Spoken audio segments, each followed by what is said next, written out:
প্রত্যেক বছরই আমি বৈশাখের কাজ করে থাকি। এই বছর আমি বৈশাখের কাজ করছি। আসলে ভালো লাগছে বাঙালি সংস্কৃতিকে চর্চা করতে বৈশাখের মাধ্যমে এটা একটা সুযোগ আসে আমাদের। তো চর্চা করতে অবশ্যই ভালো লাগছে। সেই সাথে আমি প্রত্যাশা করছি যে কালকে যেন আমরা একদম সুন্দর করে শৃঙ্খলবদ্ধভাবে বৈশাখের যে শোভাযাত্রাটা হবে সেটাতে অ্যাটেন্ড করতে পারি।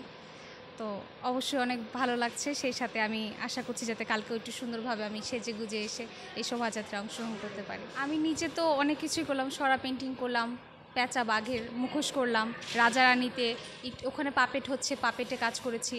কখনো আবার ছোট পাখিতে কাজ করেছি, বড় পাখিতে কাজ করেছি। ঘুরে ফিরে সব জায়গাতেই একটু করে কাজ করার চেষ্টা করছি, যাতে সব কিছুতেই আমার তুলির একটা আঁচড় থাকে। আমি অনেকগুলো শাড়ি কিনে রেখেছি, তার মধ্যে যেটা আমার সবচেয়ে বেশি ভালো লাগে, আমাকে সুন্দর লাগে, আমি অবশ্যই সেই শাড়িটা পরে ফুল দিয়ে তারপর হচ্ছে গিয়ে শোভাযাত্রা।